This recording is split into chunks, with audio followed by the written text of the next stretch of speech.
Isang mapagpalang umaga po sa ating lahat sa gabing ito. Kumusta po kayo? Merry Christmas po. Malapit na po ang Pasko. Ano po? Ano po ba ang true essence of Christmas sa ating lahat? Pwede po kaya yung sa akin na ang true essence of Christmas ay yung na iririgalo natin sa ating mga anak ay yung ipakilala natin si Jesus sa kanila at higit man sa ating mga kapatid. Di po ba magandang regalo sa ating mga anak? Amen po ba? Buhay ang Diyos. Maraming salamat po sa Spiritong Banal na tayo muli kanyang pinadamahan na muling dumako sa dakong ito upang makinig muli sa kanyang mga mensahe sa katauhan ng ating mahal na Apo Conching at makinig sa mga pagpapatunay, patotoo ng ating mga kapatid na nakadama sa presensya ng banal na Espiritu sa dakong ito.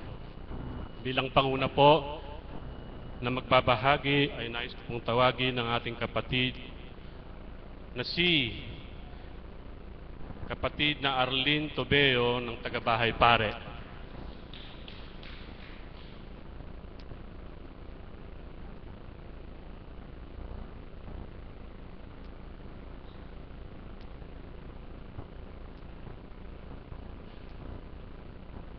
Isang mapagpalang umaga po sa gabi ito. Merry Christmas po sa lahat. Merry po ba ang Pasko natin?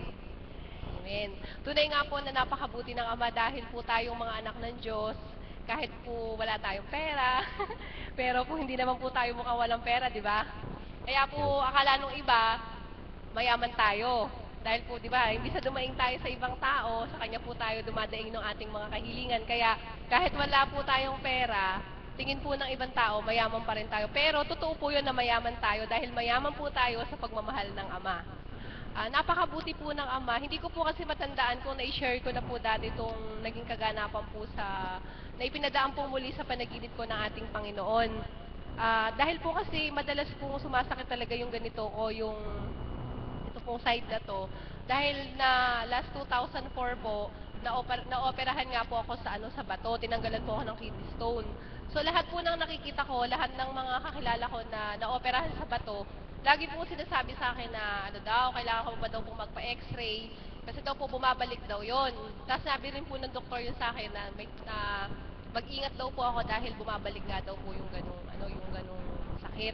Pero purihin at dakilain po ang Ama dahil talaga pong madalas po talagang may po ito. Dati po nung nilagnat nga po ako talagang ito po yung masakit na masakit. Napakabuti po ng Ama dahil isang gabi po sa aking panaginip, sa panaginipan ko po ang mahal na Apo Conching. Tapos po sa panaginip ko po, napakabuti po ng Ama dahil para po ba yung x-ray na talagang pinakita po ng Panginoon yung kabuuan talaga ng ito pong ko na to, conscience ko na yan. Tapos po tinuran niya po sa panaginip ko na anak, na meron pa lamang daw pong namumuong maliit pa lang. Pero sabi po sa akin sa panaginip ko, tubig lamang daw po yung yung makapagpapagaling dun sa Napakabuti po ng Ama dahil kahit po sa panaginip talaga, dinadaan niya po talaga yung kasagutan dun sa aking mga kahilingan. At ang isa pa pong pinaka-the best na pinagkalob sa akin ng Panginoon itong nakaraang linggo, yung pong, ang Diyos na pong nakakaalam kung ano po yung pinagdaanan namin na yon na sabi po sa akin ng mahal na Apo Conching, ng Banal na Espiritu sa katauhan ng ating mahal na Apo Conching nung nagbendisyon dito, anak, huwag kang mag-alala. Panaligan mo na hindi ka, yung panaligan ko daw po na hindi nga daw po ako mag-aalala. Yung parang angkinin ko daw po na hindi ako, yung matatanggap ko po yung hinihiling namin na yon. So nung pong sabi, basta daw po angkinin ko na. Napakabuti po ng Ama dahil yun nga pong pinagdaraanan namin na yon, na pangangailangan po namin. Napakabuti po ng Ama dahil totoo nga po ang sinabi niya na pag po tayo sa Kanya kumapit, nanalig po tayo na nanampalataya, gaano man po ka-imposible, yung pong, di ba dati po sa mga unang buhay natin, nang wala pa tayo dito, Kapag may mga pangangailangan po tayo, di ba, kaparaanan po bilang tao ang ginagawa natin. Halimbawa po, kung magbabayad ka ng may dapat kang bayaran, di po ba lalapit ka sa mga tao, pero nabibigo ka dahil po hindi mo kasama ang Panginoon. Subalit po napakabuti ng Diyos dahil po tunay nga po na kapag sa Kanya ka po nanampalataya at naumasa, siya po yung hihipo ng mga tao na gagamitin niya po daluyan ng kung ano po yung pangangailangan mo. Kaya po nagpupurit, nagpapasalamat po ako sa Kanya dahil wala pong pagkabula ang sinabi ng Banal na Espiritu sa katauhan ng mahal na Apo Kunching. Kaya po nagpapasalamat po kami doon po sa mga anghel na ginamit ng Panginoon, na hinipo po ng Banal na Espiritu na tumulong po para doon sa kaganapan na yon. At tunay nga po na buhay po talaga ang Diyos, na kung ano man po yung sabihin niya sa atin, dapat po wag po tayo magdadalawang isip. Dapat po kung ano yung tinura niya sa atin, pananaligan po natin at mangyayari po sa ating buhay. Muli po, binabalik ko po ang walang hanggang papurit pasasalamat sa ating Panginoon.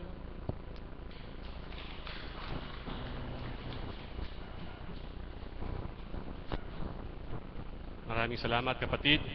Tunay nga po na ang Panginoon, lagi siyang nakagabay sa ating buhay. Lalo na pag siya'y ating tinatanggap, sinasabuhay, sinasapuso sa ating buhay. Sumasang-ayon po ba kayo sa akin na ang Panginoon, mas nalulumbay siya, mas nalulungkot siya kung hindi mo siya kinikilala o nakilala kesa sa gumagawa ka ng kasalanan? Naniniwala po ba kayo doon? Sumasang-ayon po ba kayo doon? Pero hindi po ibig sabihin na pwede kayong gumawa ng kasalanan at hindi magagalit ang Panginoon sa atin. Kumbaga, hinambing ko lang po yun, na mas nalulumbay siya kung hindi natin siya nakikilala kesa sa paggawa natin ng mga kasalanan. Pero siyempre, mas maganda po, mas matutuwa ang Panginoon kung pati yung paggawa ng kasalanan iwaksi natin. Ang susunod pong magbabahagi ay ang ating kapatid na si Helen Manuel ng Tagapaligi.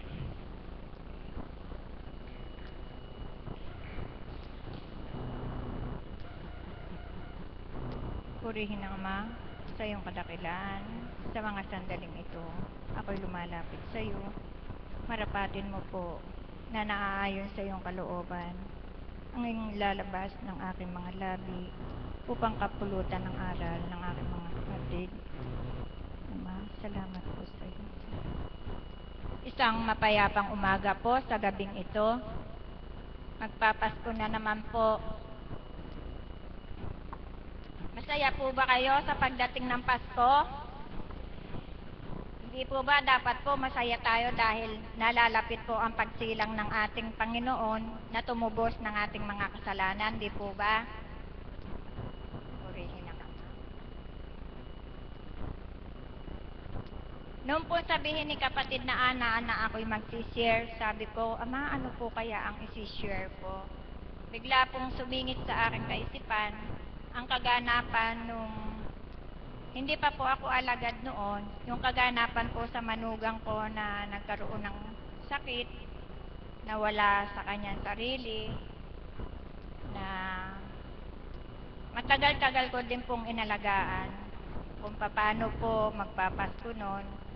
Pinagaling po siya ng Ama dahil po yun ang hiningi kong regalo sa kanya na, Ama, sabi ko po, nalalapit ang iyong kaarawan.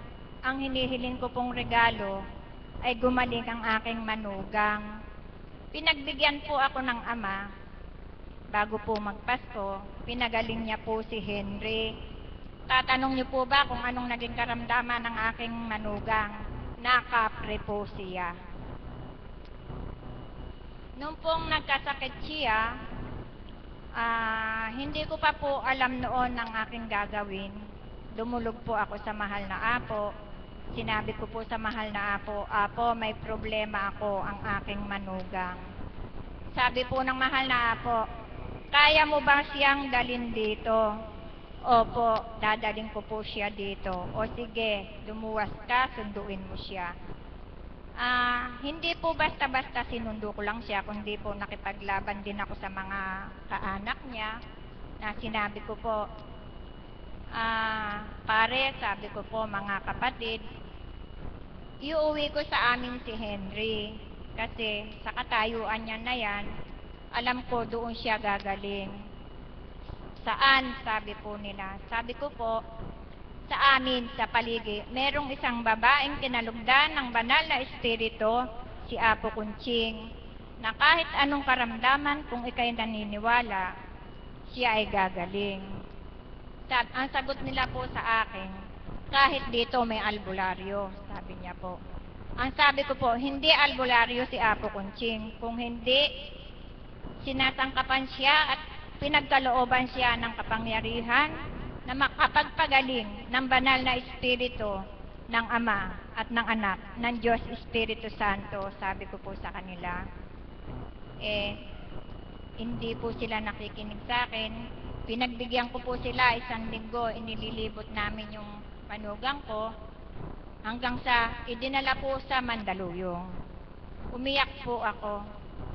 Ang sabi ko po, hindi naman baliw ang aking manugang, bakit dadalhin sa Mandaluyong. Kinausap ko po ng masinsina ng aking anak. Ang sabi ko, anak, mahal mo ba ang asawa mo? Opo, Nay. Kung magkagayon, hindi matutupad ang kagustuhan nilang dalhin mo sa mental yung asawa mo. Ikaw ang may karapatan, ilabas mo siya. Iuuwi ko siya sa atin, sabi ko po. Inilabas po namin siyang mag-ina. Mag-aalas 6 po ng hapon nang dumating kami dito. Pagdating ko, pagkababa ko ng taxi, dumiretso na po ako dito. Sa silong po pa noon ng gamutan. Sinabi ko po sa mahal na Apo, Apo, handito na yung manugang ko. Sabi po ng mahal na Apo, sige anak, pagkaraan ng pagdarasal, pag wala ng tao, dalhin mo siya dito. Ginawa ko po yun. Pahirapan po ang pagdadala dito. Siyempre po, kapre po 5 po ang umaagapay, lumalaban. Pero pag ako umakay sa kanya, sumusunod. Ako lang po ang kakilala niya. Lahat po ng kaharap niya, hindi niya kakilala. Ang tawag niya po sa akin, ina. Pero po sa dati, hindi po ina, nanay. Nung po madala ko siya dito, sabi po ng mahal na Apo, kunin ko na yung mga dahon na pinakulo ko. Dinala ko po yung mga dahon, isang kaldera, na malaki po. Konti pa lang po yung alagad nun. Si kapatid na Ana Limagat, at saka po si Indandita, hindi pa po ako alagad nun. Nung makarating na po dito, pinasok po, binanyusan ng mahal na Apo. Isipin niyo po, kumukulong tubig, walang banto-banto. Pero hindi po siya nalapnos. Ang sabi po ng manugang ko, kada bubusan siya ni Apo, ang nakikita niya yung Lord of Pardon, kaya siya sumisigaw. Akala naman po ni Nanang Paring, linalabanan si Apo. Ang sabi po ni Apo kaya Nanang Paring, sabi niya, Pilar David Arceo, kung natatakot ka, umalis ka dyan, umakyat ka sa bahay, huwag kang manood. Sabi po niya. And then nakaraos po yon. Sabi po ni Apo sa akin, kapatid, malakas ang kalaban. Mentras maraming tumitingin sa kanya, nakakabuti. Pero kaya mo yan, banyusan mo siya sa inyong bahay. Binanyusan ko po siya, isinimba ko siya sa Pulong Gubat, isinimba ko siya sa Antipolo. Nung magpapasko po, gumaling po siya. Nung pong gumaling na siya, sabi ko po, anak, sumimba ka, pumunta ka kila Apo. Pagdating po dito, tinatanong po siya ni Apo. Sabi niya po, anak, nung pinapaliguan kita, sino yung nakikita mo? Lalaki po, mahaba ang buhok, may bigote. Lumingali nga po siya. Ang tinuro niya po yung Lord of Pardon. Di po ba buhay ang Diyos? Katunayan po talagang tunay na ang mahal na Apo ay pinagkalooban ng banal na Espiritu ng Ama, ng Anak at Diyos Espiritu. Di po ba? Ngayon nga po, meron na naman po akong pagdadalisay. Subalit siya na lang ang nakakaalam noon. At saka po, inaangkin ko po, dahil po yung anak ko'y buntis, nung pong nagbubuntis siya, nalalaglag po yung bata. Ang gusto po ng doktor, tanggalin yung bata sa kanyang tiyan, kasi po dinudugo, linalagnat. Sabi ko, anak, ang paglilihi hindi pare-pareho. Kung kayo nung pinaglihi ko, Walang araw na hindi ako namamatay, subalit ipinaglaban ko kayo.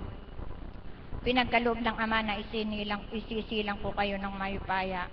Sabi ko pong ganyan. Kaya ikaw, huwag kang papayag na tanggalin yung bata sa sinapupunan mo. Walang ibang may karapatan na bumawi ng kanyang buhay na kanyang pinahiram kundi tanging ang Ama lamang. Ipaglaban mo ang anak mo. Kahit anong gawin nila, huwag kang papayag. Sa isip mo, sa puso mo, ang kinin mo, pinagkaloob sa iyo ng Ama yan, kaya ipaglaban mo siya. Ilang buwan din po nahirapan ng aking anak. Tinudugo siya, hindi siya makapagtinda ng mabuti, hindi siya makapagtrabaho. Pag napagod po siya, dinudugo siya. Pero po ngayon, malaki na yung tiyan niya, hindi po nalaglag kahit po pinasukan ng cytotic yung kanyang puwerta para malaglag po yung bata. Nung pagdating ko po dito, nung alam ko po na kung anong araw gagawin yon, pumasok po ako sa adoration. Dumulog po ako sa Lord of Pardon. Sinabi ko po, mahal na Apo, Lord of Pardon, Panginoon ko, Diyos ko, ikaw ang maghari, ikaw ang nagbigay sa aking apo, kaya ikaw din po ang may karapatang bumawi o ipagpatuloy ang kanyang buhay. Inaangkin ko po na kahit ano ang gawin nila, hindi malalaglag ang bata. Ade po ganon. Akala po nila, kung may lumabas na dugo na buo, yun na yung bata. Pero po hindi. Tuloy pa rin pong lumaki yung tiyan ng anak ko. Ngayon po kabuwanan niya. Kung paano po pinagaling ng mahal na Ama ang aking manugang, inaangkin ko po, ganun din po makakarahos na panganganak ang aking anak. Alam ko po buhay ang Diyos. Hindi niya kami pababayaan. Inihingi ko pong regalo sa kanya na wag na pong masisaryan yung aking anak. Una po sabi ng doktor, suwi yung bata, sunong ang inunan, pero wala pong imposible sa Panginoon Diyos. Sabi ko po noon, 7 buwan nung anak ko, nung buntis siya, nanay, suwi yung apo mo. Sabi ko, hindi ba noon si Angel, suwi din? Pero hindi po ng Ama, sa katauhan ng ating mahal na apo, di ba nanganak ka ng normal? Sabi ko po sa kanya noon, pumunta dito, hirap po siyang magbiyahe dahil po malaki yung tiyan. Pag po napagod, ganun nga po. Sabi niya, nanay, di ba alagad ka ni Apo? Ikaw na lang ang humipo sa tiyan ko.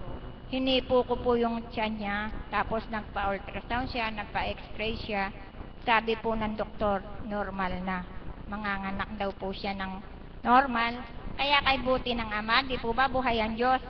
Pagka po sa kanya ka umasa, ibibigay niya po yung kaparaanan kung paano niya ihuhulag po sa kahirapan, di po ba? Doon na lang po. Maraming salamat po sa inyo. Di po ba kayo nainip?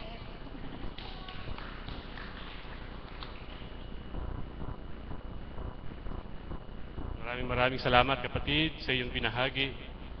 Tunay na buhay na buhay ang Panginoon sa dakong ito. Kapag tayo nanalig sa Kanya, kailanman hindi niya tayo pababayaan. At napakarami niyang pamamaraan upang siya ay ating kilalanin, pangyayari man o karamdaman. Kagaya ko po, isang pangyayari sa aking buhay, kaya ko siya nakilala sa dakong ito. At talagang pinlano niya kung paano ako makarating sa dakong ito. Isang halimbawa po, kung bakit ko po nasabing pinlano niya yung pagpunta ko sa dakong ito. Sa pangyayari po sa aking buhay, ano lang po to, shortcut lang po. Parang napag-isipan ko lang po o kaya nagkataon lang. Yung pangyayari po sa aking buhay na yon ay nangyari noong October 2010. Di po ba 2010? Tapos October is the 10th of the month. Yun po ang masaklap na nangyari sa aking buhay. Tapos po yung 2010 na December, nagsimula na po ako makapunta sa dakong ito. At 2011, January 10, 2011, nagsimula na po akong pumasok bilang CAPS. At yung January 10 po, yun po yung kaarawan ko. At sa pagiging CAPS, bago ka po maging ganap na CAPS, 3 buwan po yun, 3 attend sa mga meeting ng mga CAPS bago ka maging ganap na CAPS at bago ka i-blessing o i-ritual ng mahal na apo. Nagkataon din po, kinuwenta ko sa 3 buwan, saktong-sakto rin po, nung 2011, kung sino man po may cellphone dito, is April 10, yung eksaktong 3 buwan ko. 2011, kung sino man po may cellphone, ma-check ninyo yung date na yon. April 10, 2011. Pero hindi pa po naganap yon. Sabi ko, hindi pa po siguro panahon para ma-ritual ako. Alam niyo po, kung kailan ako naging ganap na CAPS?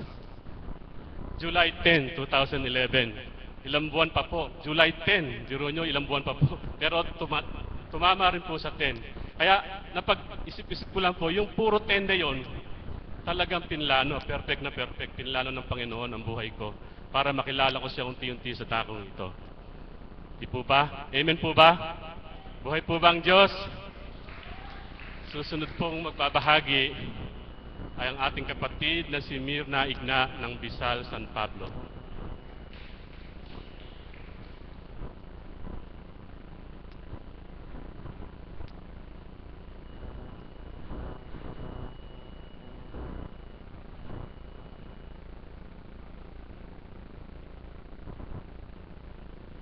Magandang umaga po sa ating lahat, sa buong kapatiran ng Divine Mercy, at bayaan niyo po munang batiin ko kayong lahat ng maligayang Pasko at manigong bagong taon.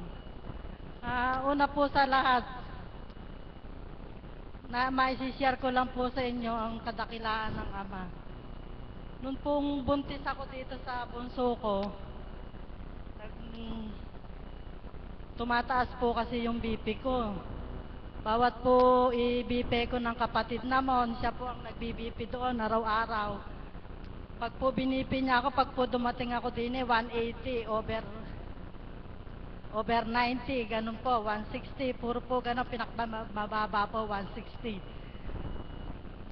Tapos po, sa ano nga po, doon po ako nanganak sa ospital dahil po, pag daw po hindi ako doon sa ospital nanganak, mag-i-enclampsia po ako.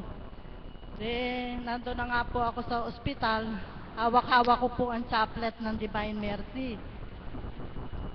Sabi ko po, Diyos ko po, tulungan niyo po ako. Kasi po, mula po bata ako, hindi po ako na-ospital, puro lang po dahon-dahon. Talaga pong takot po ako sa doktor, kaya po puro dasal lang po at dahon-dahon ng tubig. Lalo na po nang madabak ko ako sa dambanang banal na ito. Noon nga pong na rin po ako, nabiyak din po ako. Ba't po, iiksian ko na lang po. De po, nakapanganak na nga po ako, naisilang ko na nga po yung bunso ko.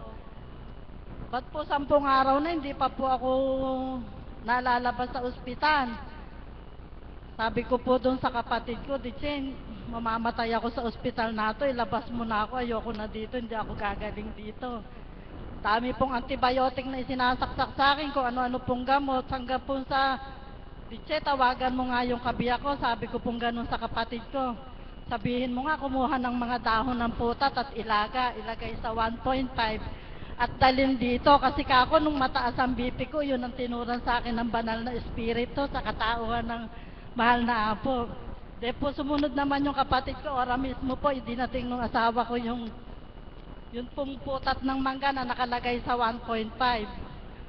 Alam nyo po ba, agad-agad po ininom ko yun. Alam nyo po ba, nung ibite ko, 120 over 80 sa kadakilaan po ng Ama. Kaya po sabi ko po dun sa kapatid ko, di dalian mo na kahit alas 8 na, ayusin mo yung bill, tara na, umuwi na tayo. Pagtaas nito, hindi na naman ako makakauwi. Sabi ko pong ganon. Kaya papurit pa sa salamat po. Una po sa dakilang Ama, Anak at Espiritu Santo.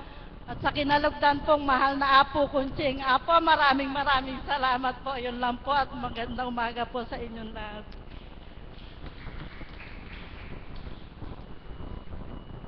Maraming salamat kapatid sa iyong ibinahagi. At sa pagkakataon pong ito, meron po tayong isang kapatid na magbibigay ng awit, na maghahandog ng isang awit sa ating lahat. Ang ating kapatid na si Pilar Mananghaya.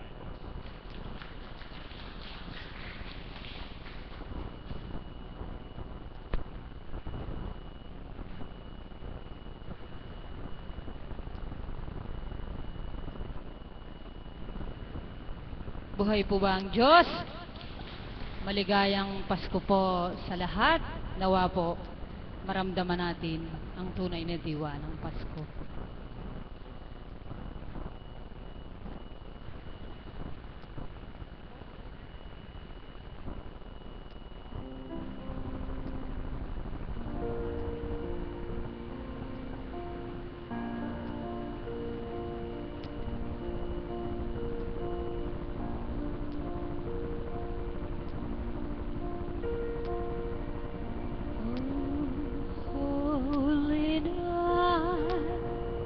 The stars so brightly shine.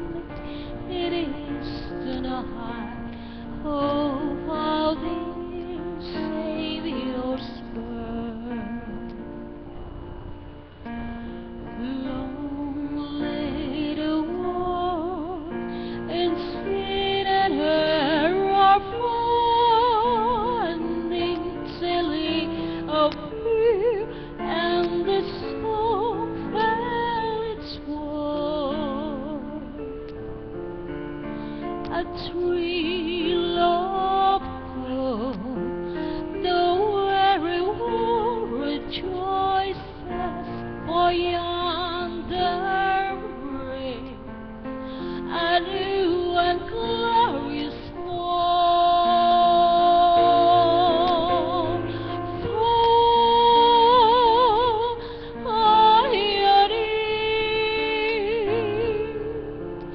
Oh, hear the angel voices on earth depart on down. When Christ was born on earth, depart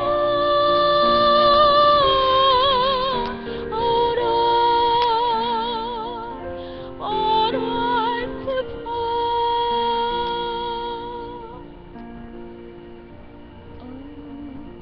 Oh, holy night, the stars so brightly shine.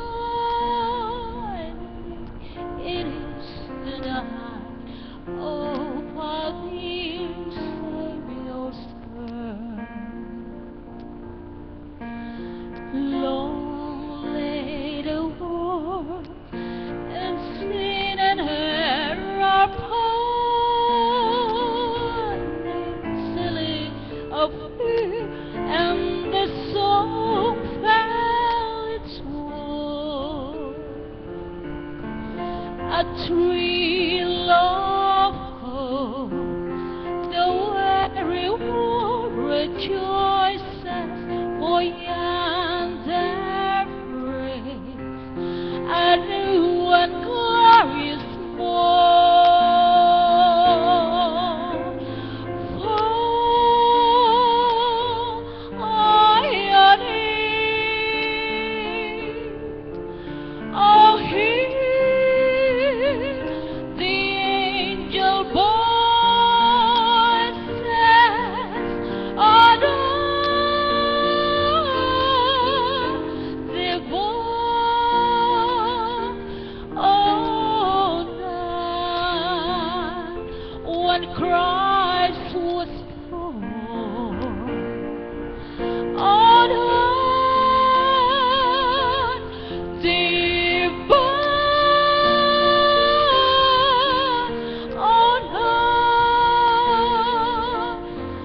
on earth depart.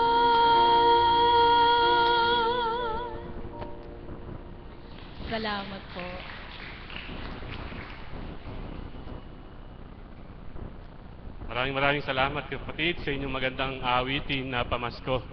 Mukha pong nadadala din po ako Pwede po, mahal na po, bago ko tawagin si Mami Maris. Makapaghandog din po ako ng pamasko ng awitin. Baka po hindi na ako mabigyan ng pagkakataon. Salamat po.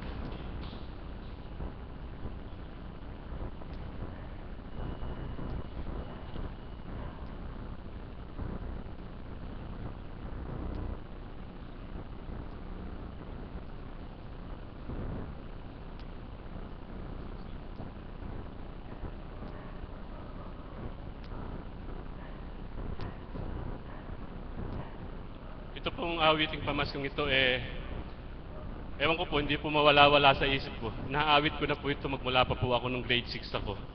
Kasi po pinanalo namin ito dun sa choir competition nung grade 6 po kami, Christmas party namin.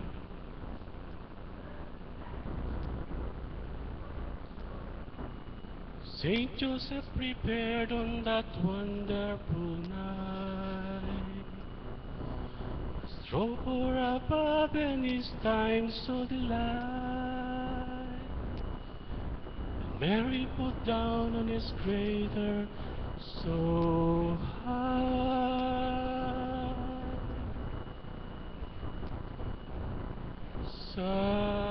Silent night, holy night.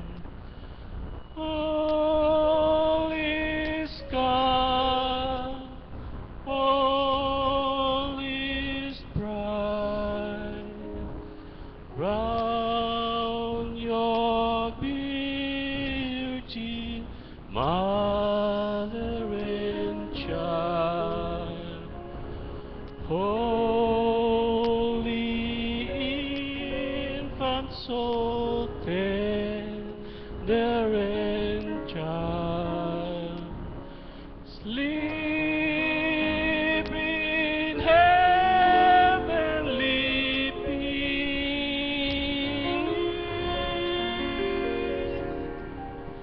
Sleep in heavenly peace. Oh, holy night, the stars are brightly shining. It is the night of our dear Savior's birth. Long lay the world in sin and error finding, till he appeared and the soul felt his word. A newborn King, who every words rejoices, for yonder brave and new and glorious morn. Fall on your knees,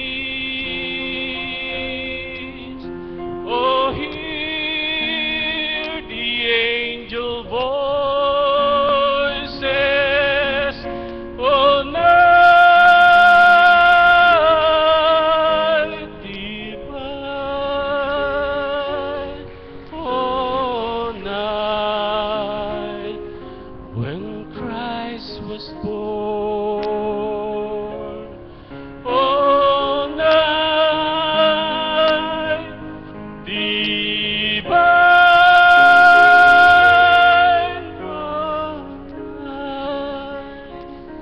oh, night divine. We wish you a Merry Christmas. We wish you a Merry Christmas. We wish you a Merry Christmas and a Happy New Year.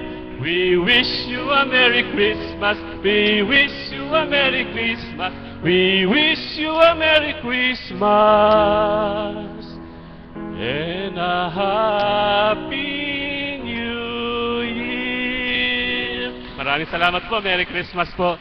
At sa pagkakataon po ito, tawagin na po natin ang huling magbabahagi, ang ating minamahal na Mother of the House, si Mami Maris. Salamat po, Ama, sa oras na ito na muling pinahintulot mo na makapagbahagi ng iyong kabutihan at kadakilaan sa dakong ito sa pamamagitan ng inyong kinalugdan ng aming mahal na Apo Kunching, na sa bawat araw ay walang sawang sa amin nagmamahal at nag-aalay ng iyong mga salita upang patuloy na yung panaligan na ikaw ay Diyos na buhay na aming pinaglilingkuran. Amen. Buhay po ba ang Diyos? Sabi ko po kanina, pagbaba namin ng sasakyan, ay walang tao. Kung anong dami ng tao kanina, kukunti na lang ngayon. Buhay po ba ang Diyos? Alam niyo po, sabi ko, nagkaroon po ako ng katanungan. Sabi ko, Ama, sadya po talagang sa ganitong kaparaanan na makikita mo kung ano talaga yung gusto ng tao sa'yo. Amen po ba yun? Buhay po ba ang Diyos? Hindi po.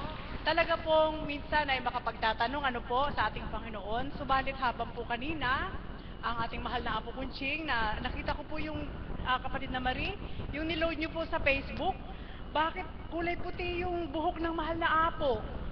Opo talaga. Yung kinuhanan po ng picture habang namimigay po ng regalo sa mga tao, kulay puti po itong dito sa side. Sabi ko kay kapatid na Ferd, tingnan mo, halika, yung buhok ng mahal na Apo. Sabi ko, si God the Father yun na. Sabi ko, kulay puti yung buhok. Buhay mo ba ang Diyos? Amen po ba yun? Sabi ni kapatid na Ferd, sinag lang, hindi. Sabi ko sa buhok niya eh. Sabi ko, yung dito sa taas, para po siyang God the Father po talaga yung kanyang buhok. Alam niyo po, habang umaawit ang mga kapatid ko na namamanhik ng pagkakaroling sa inyo, hindi po, ang gaganda po ng boses nila, na sabi ko nga parang kailan lang, Pasko na naman. Lumilipas ang panahon na hindi namamalaya ng bawat isa. Lalo't higit po ang mga lingkod ng Diyos sa dakong ito, na parang isang tulog lang, eto na naman, Pasko na naman.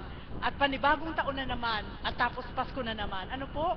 Paulit-ulit lang po na bumabalik yung araw at oras, maging ang bilang ng mga buwan. Subalit ang taon ay lumilipas. Amen po ba yun? Buhay po ba ang Diyos? Habang kanina po ay nagpapahayag ang banal na Espiritu kaninang tanghali tungkol sa ating mahal na ina, kung paano siyang inatasan at tumalima, sadya pong nakakagalak sa puso. At habang kanina po ay nanonood po ako sa internet, na binabasa ko po ang mga mensahe ng mahal na Apo, na sadya po talagang nakakatigib ng galak ang bawat mensahe ng banal na Espiritu sa bawat araw, na kung masusubaybayan nyo lang po, kung may mga computer po kayo sa inyong mga bahay, sa Facebook po, basahin nyo po ang mga mensahe ng ating mahal na Apo, at sigurado po makagagamot, makagagaling sa mga lumbay nyong puso. Amen po ba yun? Habang kanina po'y binabasa ko po lahat ng mga pahayag po niya kanina, ito lang po ang pumasok sa puso ko, na kung paano po ang ating Panginoon ay ibinigay ng ating Ama para sa ating lahat, upang matularan po natin ang gawa ng Ama na pinagmula ng lahat. Sadya pong hindi makagaganap at makatutupad ang bilang isang tao. Amen po ba yun? Kundi, kailangan taglayin po natin yung kaukulang bahagi ng ating Ama para masambit na ikaw ay mana sa Kanya. Amen po ba yun? Buhay po ba ang Diyos? Kaya sa dakong ito, masasambit lang, nalagad ka na Apo Kunching kapag ang katangian na Apo Kunching ay taglay mo. Buhay po ba ang Diyos? Amen po ba yun? Nasabi ko nga, mahirap tumupad kapag ang puso mo ay makitid. Amen? Mahirap gumanap kapag ang isip mo ay makitid din. Kaya sa dakong ito, sa pamamagitan ating mahal na Apo Kunching, kung paano po siyang ginagamit ng ating Panginoon sa bawat araw, sadya pong ang banal na Espiritu ang tumutupad sa kanyang buong pagkatao, na pinatutularan ng ating Ama sa pamamagitan ng gawa at sa pamamagitan ng salita, kung paano po tayo magsasabuhay.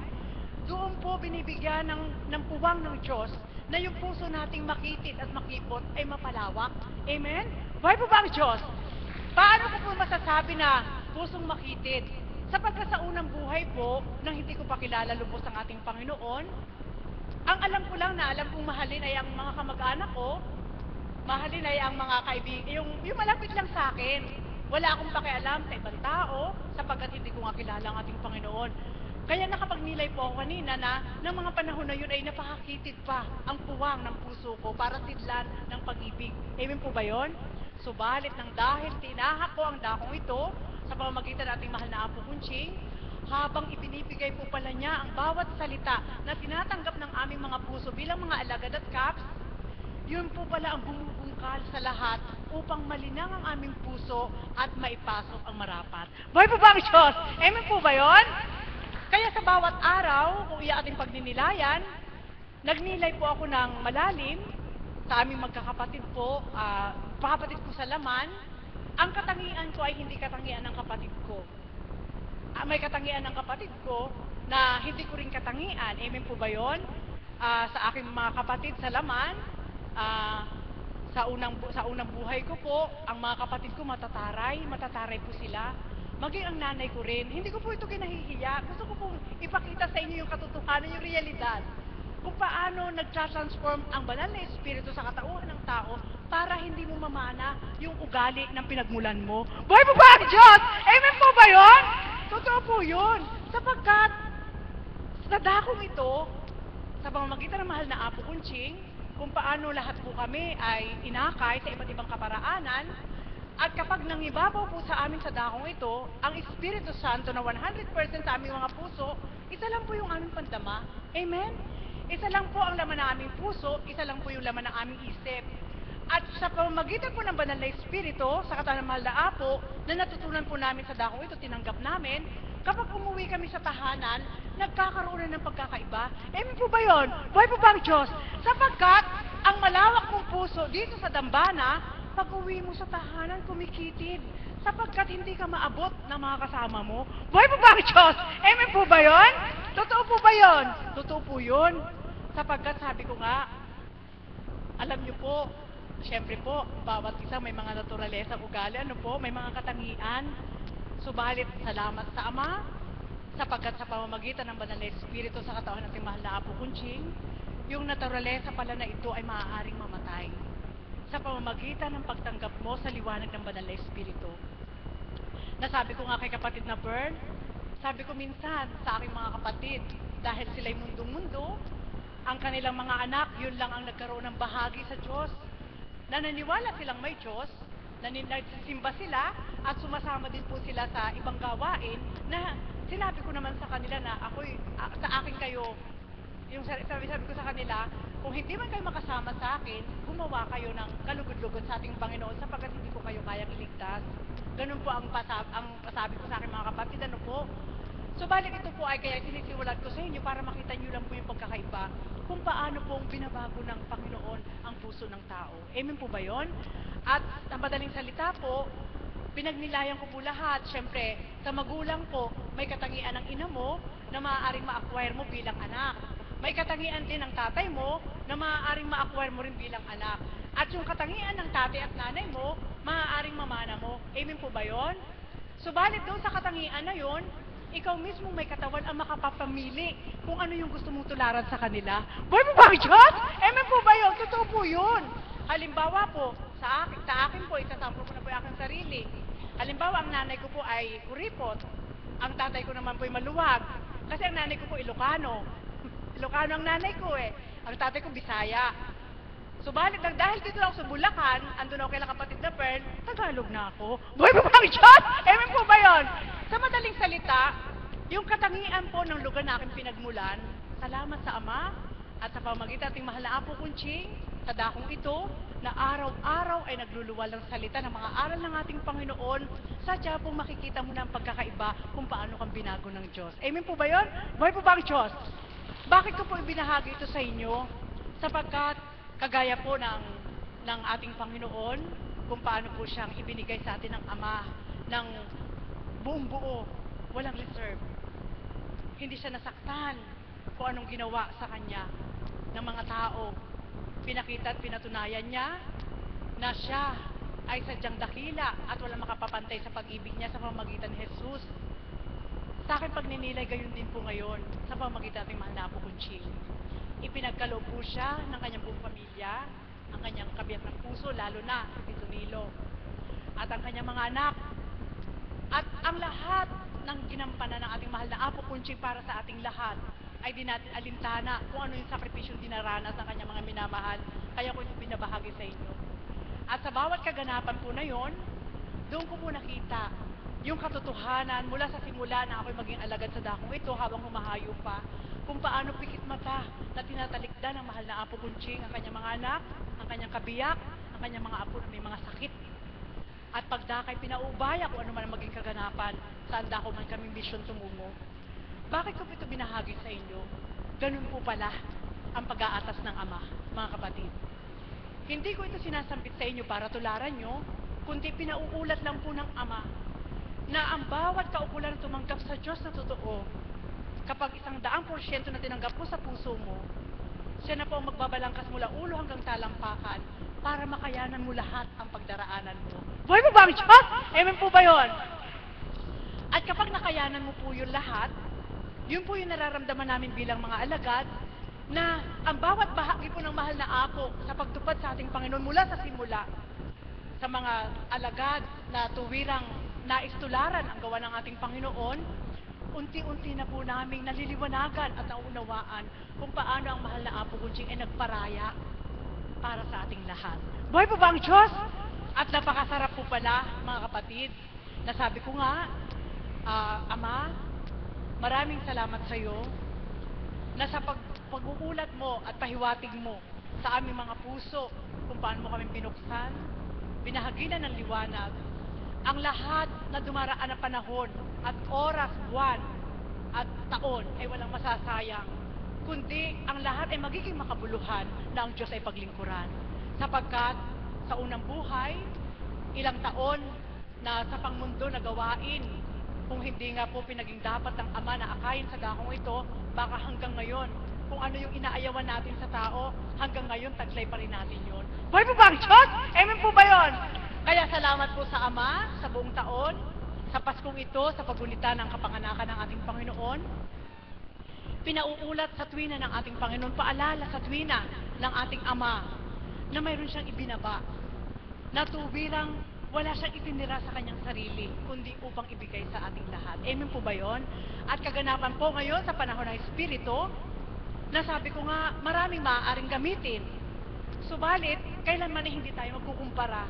Subalit sa dakong ito, kung paanong nakita ng aming mata, narinig ng aming mga tenga, nadama ng aming mga puso, ang pagtupad ng ating mahal na Apo Kunching sa ating Panginoon ay walang pasubali na aming nasilayan, na aming naramdaman, kung paano siya nagparaya, kung paano siya nagpakasakit, kung paano niyang ginawa ang lahat para tayong lahat ay maimulat sa katotohanan na may Diyos na buhay sa pamamagitan ng banal na Espiritu. Amen po ba yun? Buhay po ba ang Diyos? Mga kapatid, ano po ang nais ko po ituran sa inyo? Ang ating Panginoon po pala, alam din po niya kung kanino siya mabibigo at sino ang sa kanya ibibigo. Kaya kung may mga kaukulan man na nais niyang ipahiwatig sa iyo at nararamdaman ng Diyos na mabibigo siya, hindi na niya itutuloy. Amen po ba yun? Totoo po ba yun? Totoo po yun. Sapagkat ang ating Panginoon, perfect po siya. Walang perfectong tao, subalit ang ating Panginoon ay perfect. Amen po ba yun? Kaya kapag siya ay nagbigay at nagbaba ng kaukulan na nais niyang tukdin mo, kailangan hindi mo siya tatanggihan. Buhay po ba ang Diyos? Amen po ba yun? At sa bawat araw, sadya pong napakahiwaga ng ating Panginoon. Sa bawat dais niyang ipatupad at ipaganap sa'yo, mararamdaman mo sa sarili mong hindi ikaw ang gumaganap, kundi siya. Sapagkat iglap lang, kapag binasa niya na gawin niya, magagawa niya. Amen po ba yun? Buhay po ba ang Diyos? Kaya minsan, nagkaroon na ng kasagutan ang bawat katanungan. Bakit po kaya may mga nilalang na hindi nila madama ang gusto ng Diyos? Alam niyo po ang sagot ng Diyos? Sapagkat sila'y bingi, anak. Nakaririnig, subalit bingi. Nakakakita, subalit bulag. Nakadadama, subalit manhid. So, ibig sabihin, hindi nila totoong tuwirang natanggap ang ating Panginoon na siya buhay. Buhay po ba ang Diyos? Mga kapatid, yan po ang iiwanan ko sa inyo. Kung gusto nyo pong lumawak ang puso nyo, magpagamit po kayo sa banal na Espiritu. Buhay po ba ang Diyos? Amen po ba yun? Totoo po yun. Sapagkat, sabi nga ni kapatid na Marie, maghahanap buhay ako sa kunting kita, ayokong sa akin. Gusto ko ibigay sa mga taong ipahihiwatig sa akin ng Panginoon. Touch ako. Sabi ko, kapatid, sabi ko, Talagang, oo, kakunti lang yung kita ko pero gusto ko ibigay kahit walang matira sa akin. Sabi, nag-uusap po kami sa sasakyan. Alam niyo po, nakita ko po yung pagkakaiba. Sapagkat ang ating Panginoon nga po yung masurpresa, alam niyo po, kaya po nag-umawit yung mga kapatid ko. Itong Pasko na to, damang-dama namin, parang walang perang tao. Buhay po ba ang Diyos? Amen po ba yun? Amen po ba yun? Pero syempre po, taong pag-iisip lang po yun. So, balik sa ating Panginoon, araw-araw ay Pasko, araw-araw ay mapagpala, araw-araw ay sagana, at araw-araw ay may biyaya. Buhay po ba ang Diyos? Kaya mga kapatid, nawa po, upang lagi po tayong masaya, sa pagtalima po pala sa ating Panginoon, kailangan wala ka reserve. Amen? Kailangan alam mo na kapag itinalaga ka ng Diyos sa ganito, ihanda mo na yung sarili mo, natatahakin mo sakripisyo. Amen? Na kapag sinabi ng Panginoon, anak, tutulay ka dyan, sa bagay na yan, angkinin mo na sa sarili mo na may pagdadaanan ka na mapuputol yung baging, alam mo na kung anong gagawin mo. Buhay pa ba ang Diyos? Amen po ba yun? Yun po yung mga pagninilay na pinababatid sa akin ng Ama. Nasa oras po ng, kapag sinabi niya na tawirin mo yan anak, hindi ka pwede magsabi na, ay Ama mapipigtas yung lubid baka mahulog ako. Hindi pwede. Kailangan pag sinabi niya sa'yo, tawirin mo yan, tawirin mo. Amen po ba yun?